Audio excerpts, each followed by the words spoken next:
पिछले एपिसोड के अंदर हमने देखा था कि आरस को अपना पहला साथी मिल चुका होता है, लेकिन ये तो बस शुरुआत थी। अब आरस का मिशन और भी ताकतवर साथियों को ढूंढना है। एपिसोड की शुरुआत होते ही हमें कुछ दिनों के बाद का सीन दिखाया जाता है, जहां पर सभी लोगों ने रिज को अपनाना शुरू कर दिया होता है और रिज भी यहाँ पर दिन रात मेहनत कर रहा होता है ताकि वो आरस का एक समझदार साथी बन सके और उसे हर मुसीबत से बचा सके। वहाँ ये सभी लोग भी रिज की तारीफ कर रहे होते हैं। फिर हमें इस किंगडम के बारे में बताया जाता है जिसका नाम समरफोर्थ होता है। वहाँ रिज आरस को बता रहा होता है समरफोर्थ का लीडर अभी 8 साल का बच्चा है, लेकिन वो अपने साथियों के कहने पर चलता है, जिसकी वजह से बहुत जगह पर युद्ध हो रहा है। आरस इन सभी बातों को सुनकर अपने मन में सोचता है, अगर ऐसे ही चलता रहा तो ये लड़ाई बहुत बड़ी हो जाएगी। मुझे जल्दी से ही और पावरफुल लोगों को ढूंढना होगा।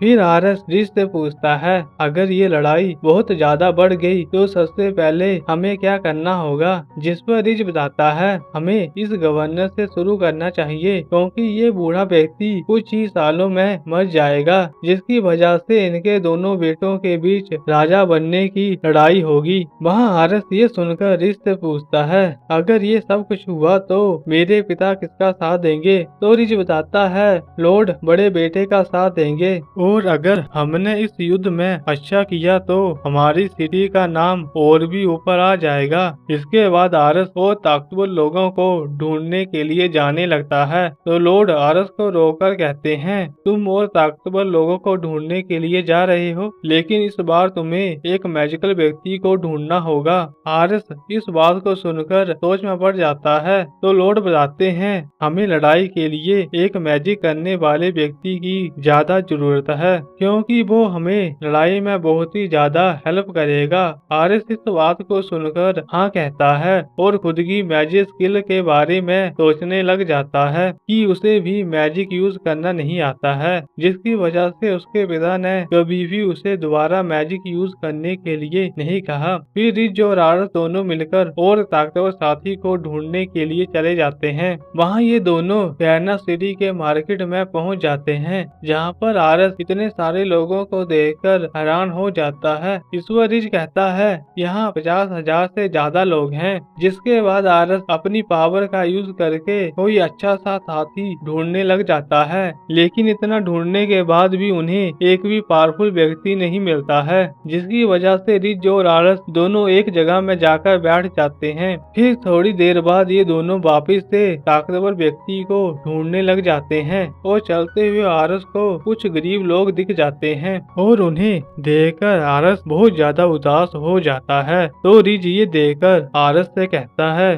दुनिया में अमीर लोग भी हैं और गरीब लोग भी हैं, लेकिन अभी हम इनके लिए कुछ भी नहीं कर सकते हैं। आरस इस बात को सुनकर कहता है, रिज तुम बिल्कुल सही कह रहे हो, मेरे पास इतनी पावर नहीं है कि मैं अभी इन लोगों की हेल्प कर सकूं, लेकिन मैं एक ऐसा देश बनाऊंगा जहां पर सभी लोग अच्छे से रह सकें। जिस पर रिज कहता है, लॉर्ड आरस मैं बहुत ही खुश हूँ कि मुझे आपके जैसा लीडर मिला। आरस इस बात को सुनकर हैरान हो जाता है। फिर हमें एक लड़की को दिखाया जाता है जो छिप कर इन दोनों की बातों को सुन रही होती है और चुपचाप वहाँ से चली जाती है। जिसके बाद हमें इन दोनों को मार्केट के अंदर घूमते हुए देखते हैं। वहाँ आरस इन ड्रैगनों के अंडों को देखकर बहुत ही ज्यादा खुश हो जाता है और जल्दी से इन्हें खरीदने के लिए चला जाता है। तो रिज इस शॉपकीपर के पास जाकर कहता है, तुम लॉर्ड आरस को बेवकूफ बनाने की कोशिश कर रहे हो, मैं तुम्हें यहीं पर मार सकता हूँ क्योंकि इन अंडों का मिलना बहुत ही मुश्किल है और तुम इन्हें इतने सस्ते में बेच रहे हो। वहाँ आरस ये सब कुछ देखकर रिज को शांत रहने के लिए कहता है, क्योंकि रिज बहुत ही गुस्से में होता है और सभी लोग उनकी तरफ ही देख रहे होते हैं। रिज जैसे ही यहाँ वहाँ देखता है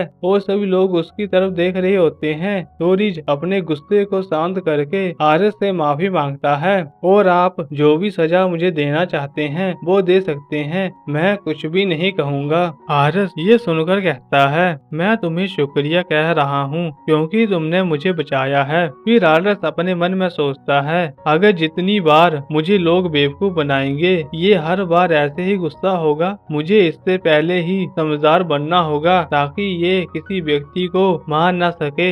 जिसके बाद ये दोनों वापिस से अपने काम में लग जाते हैं। वहाँ जैसे ही आरस कुछ खरीदने के लिए जाता है तो ये छिपी हुई लड़की उसके पैसे को चुरा लेती है। जिसके बाद रिज उसे पकड़ने के लिए पीछे भागता है, लेकिन ये लड़की भागकर इन 3 बुरे व्यक्तियों के पास पहुंच जाती है, जहां पर ये व्यक्ति इस लड़की को मारकर नीचे गिरा देते हैं। तभी वहां पर रिज और आरस भी पहुंच जाते हैं और आरस इन व्यक्तियों को रुकने के लिए कहता है। जिसके बाद ये व्यक्ति आरस के ऊपर अटैक करने लगता है, लेकिन रिज इन तीनों व्यक्तियों को बड़ी आसानी से हरा देता है। फिर आरस इस लड़की से पूछता है, क्या तुम ठीक हो? इतना कहने के बाद आरस इसके ऊपर अपनी पावर का यूज करता है और इस लड़की के स्टैट्स इतने अच्छे होते हैं कि आरस खुद भी ये देखकर हैरान हो जाता है। ये लड़की सच में बहुत ही अच्छी जादूगर होती है। जिसके बाद आरस इस लड़की से पूछता है, क्या तुम मेरी साथी बनोगी? वहाँ रिज इस बात को सुनकर हैरान हो जाता है तो आरस रिज को समझाता है,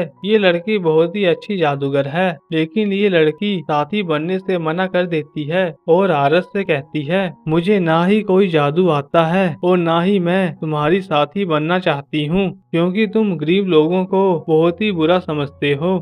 आरस इस बात को सुनकर कहता है, मैं एक अच्छा शहर बनाना चाहता हूँ जिसके अंदर सभी लोग अच्छे से रह सकें। तो ये लड़की आरस को बातें सुनाने लग जाती है, तुम जैसे लोग बहुत ही बेकार होते हैं और गरीब लोगों का मजाक बनाते हैं, लेकिन मैं तुम्हारी नौकर नहीं बनना चाहती। तो रिज बीच में आकर कहता है, मुझे पता है तुम बहुत ही मुश्किल सिचुएशन में हो, लेकिन तुम्हें चोरी नहीं करनी चाहिए और लॉर्ड आरस का पर्स वापस करो। तो ये लड़की रिज को पर्स वापस कर देती है। इस लड़की के हाथों में इतनी सारी चोटों को देखकर आरस इस लड़की से पूछता है, वो लोग कौन थे? तो ये लड़की बताती है, वो लोग गरीब लोगों को खरीदते हैं और बेचते हैं। मैं इनके बोझ से तो बच गई, पर ये गधे मुझसे पैसा लेने के लिए आ जाते हैं, क्योंकि मैं हूँ ही बहुत ही सुंदर। रिज और आरस इस बात को सुनकर हैरान हो जाते हैं कि ये इस वक्त अपनी खूबसूरती की बात कर रही है।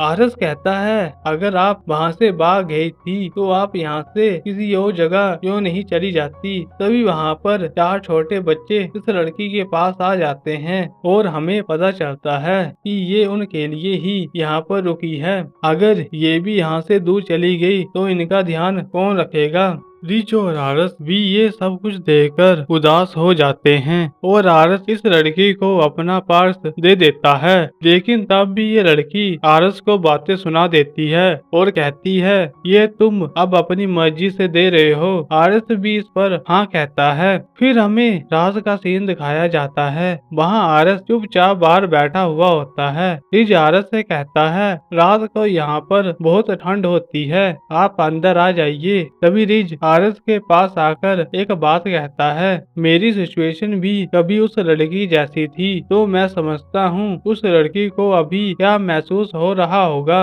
और शायद उसके साथ अमीर लोगों ने बहुत बुरा बर्ताव किया होगा, तभी वो सभी अमीर लोगों से नफरत करती है। लेकिन मुझे पता है आप इस तरह के व्यक्ति नहीं हैं। तो आरस कहता है, उस लड़की ने जो कहा वो बिल्कुल सच था, लेकिन मैं सच में बहुत अच्छा देश बनाना चाहता हूँ ताकि सभी लोग खुशी से रह सके। तभी वहाँ पर वो छोटा बच्चा भाग कर आरस के पास आकर कहता है, वो 3 लोग चार्लेट को ले गए हैं और यहाँ पर हमें पता लगता है इस लड़की का नाम चार्लेट है और यहाँ पर इस एपिसोड की एंडिंग हो जाती है। अब हम अगले एपिसोड में देखेंगे कि चार्लेट के साथ वो 3 व्यक्ति क्या करने वाले हैं। तब तक के लिए गुड बाय।